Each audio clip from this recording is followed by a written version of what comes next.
Guys, this is going to be an Arizona elk rut report with John Adams of High Point Outfitters. Before we get to that, I want to thank you guys for listening consistently to this podcast. I want to encourage you guys, if you're not a subscriber to the podcast, it is free. But hit the subscribe button. Tell your friends about it. I really appreciate all the loyal support. Also want to thank the sponsors of the podcast. I want to thank Go Hunt, the optics department, GoHunt.com. My friend Cody Nelson of 20-plus years is the optics manager. If you guys are looking for any binoculars, spotting scopes, rifle scopes, tripods, anything to do with glassing, give Cody a call at 702-847-8747. That's extension 2. Tell him I sent you. Tell him you're a J. Scott Outdoors podcast listener, and he'll take care of you. You can also email him at optics@gohunt.com. I also want to thank KUIU Ultralight Hunting. If you'd like to learn more about KUIU, you can go to kuiu.com. KUIU is the ultralight hunting gear that I wear on all my hunts. I also want to thank PhoneScope. Go to phonescope.com. That's PhoneScope with a K. Use the JScott19 promo code. You're going to get a 10% discount. That is the digiscoping device that I use on my iPhone X. I'm able to video and take photos through my spotting scope, through my binoculars. And if you follow my Instagram page at JScottOutdoors, you'll see a lot of the PhoneScope videos on there. I also want to thank onxmaps.com. Right now, if you use the JScott19 promo code, you can get 20% off on the OnX app. And it's right on your phone. I don't carry a GPS anymore. It's an awesome app. It's an app that every Western hunter should have. There's a great public-private land overlay, so you can see exactly where you stand. You can use the breadcrumb feature. You can measure distances. You can switch from aerial to topo. OnX Maps, if you don't have it, use the JScott19 promo code, save you 20%. It's an awesome app. Every hunter should have it. Guys, let's get right to this episode with John Adams. I've been getting a lot of reports of being tough out there, but as soon as this moon, shrinks down, it's probably going to get a lot better. So let's get right to this episode. Welcome to the J. Scott Outdoors podcast. Today we are September 17th on Tuesday. I've got John Adams of High Point Outfitters on the phone out of Arizona. They've already had some incredible success here on the Arizona archery season. John, how's it going? It's going good, Jay. Thanks for having me on. I appreciate it. Yeah, for sure. Looks like you guys have already knocked some bulls down. One really big bull. Yeah. Brad got lucky opening morning within the first 5 minutes or whatever. And by the way, thanks for sending him to us. He actually came through your podcast, so awesome. I appreciate it very much. Looked like a big, giant, typical bull. Yeah, the antler growth this year is really, really good. The mass on some of these bulls that I've been seeing is definitely above average. So top ends are awesome, mass is good. So yeah, it's kind of exciting. So that bull definitely grew on the ground for once. That's awesome. When I had you guys on the podcast a couple months back, we were talking about what great winter moisture we had and, how we were pretty confident that would translate into really good antlers. And it sounds like across the board from everyone I've been talking to that in Arizona specifically, the antlers, the density's really good. And, just throughout, it's about as good as antler growth gets.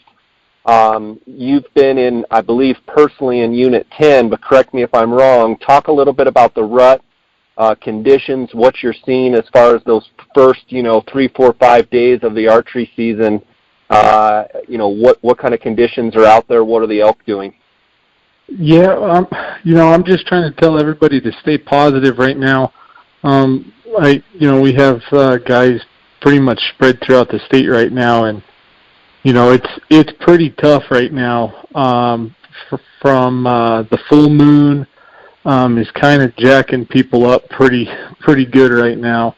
The elk are, pretty much just rutting at midnight, and then they might be bugling until 6 and bedding by 7 o'clock. So you really don't have much of a morning.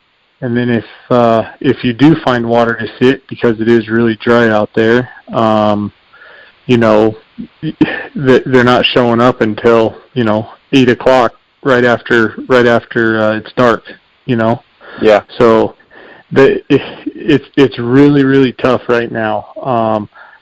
We've only seen probably 3 bulls that are broken, and I'm talking not like a bunch of points, maybe like a 5th busted or a 4th busted, but the rut's really not strong right now by any means across the state from talking to all the guides. So I'm just telling like all my buddies that keep calling, like, just stay positive. Like, the second week is always my motto, to kill a bull, and the first week's kill a giant. So just stay positive. So for those guys out there, having a positive attitude is huge. From a tactical standpoint, strategy, trying to figure out how to get on these bulls, is there anything that you can think of that would help guys,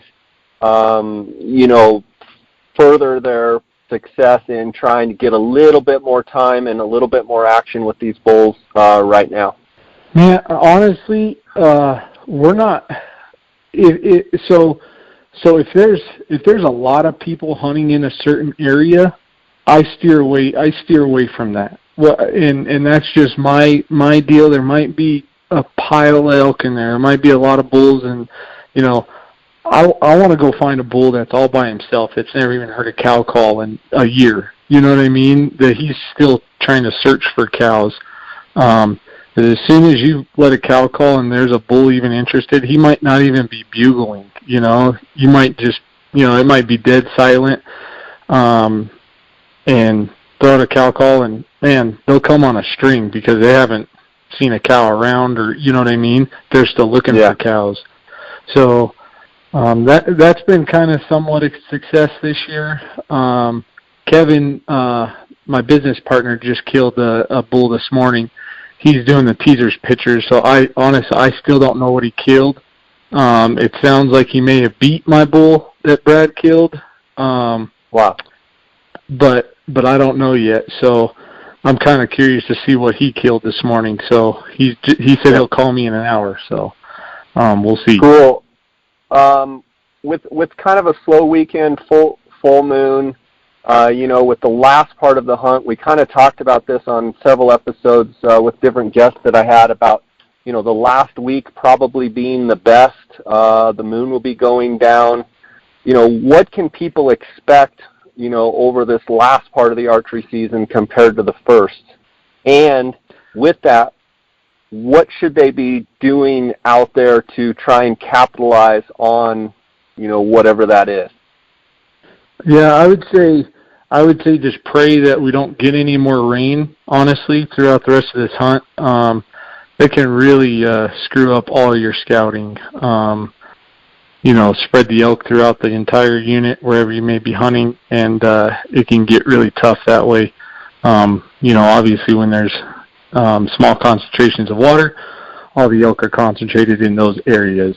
But man, I would say the last week is gonna be the best.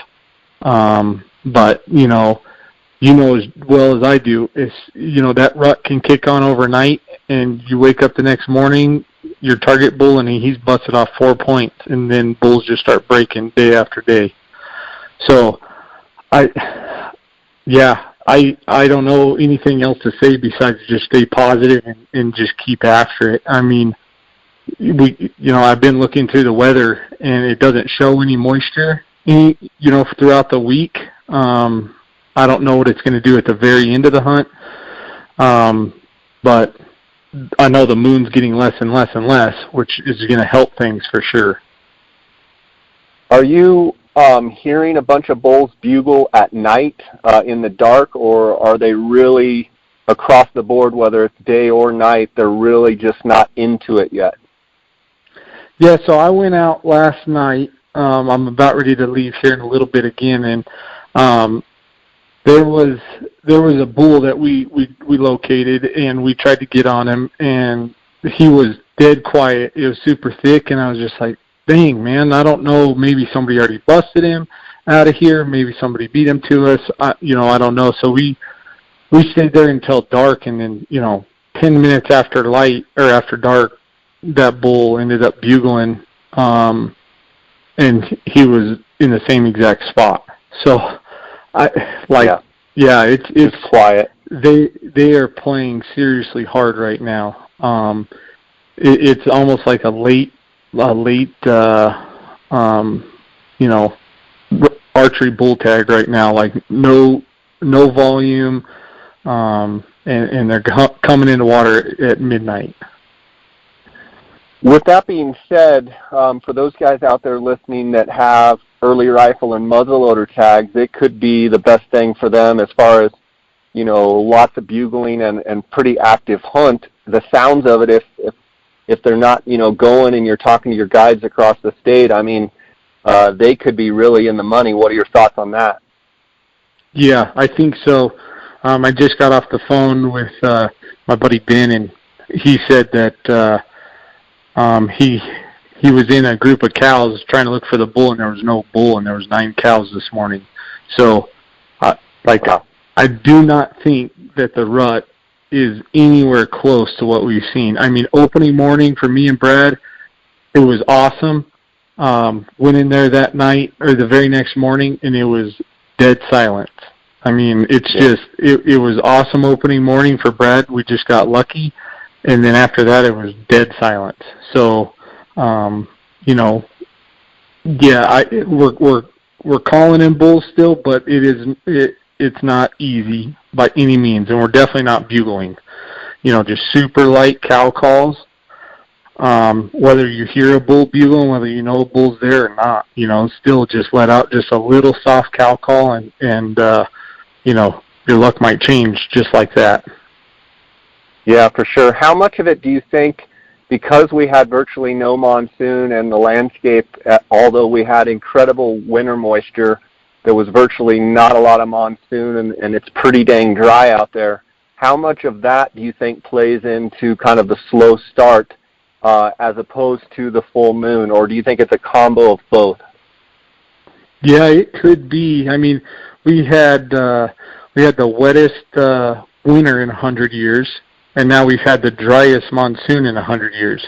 So, I mean, we're getting, the best and worst of both worlds in the same exact year. So, it's not a normal archery season by any means that I have seen. I guess the only thing I'm hoping on is this moon goes away so we can, mess around with these elk, later into the morning and earlier into the night. Right on. That sounds good. Well, John, I really appreciate you spending time with us. Congrats on, it's Brad, right? Yeah, Brad. Yeah, Brad's bull. He's an awesome guy, man. I mean, his biggest bull before this bull was a 260 bull. So wow. So now he's in the 390s, right? Yeah. So he's super excited about that. So, but yeah, no. I would just say stay positive and hope for the second week, because this first week is nothing that great. But there are some definite giants out there this year. So, right on, buddy. Thanks for the report. I'll be looking forward to seeing more pictures from you guys. Want to encourage the listeners to check out High Point Outfitters. And John, I always appreciate your time. I'll link up your Instagram and your website on the show notes of this podcast. So congrats, tell Kevin congrats, look forward to seeing the pictures of his bull, and we'll go from there. All right, man, I appreciate it. Have a good one. God bless.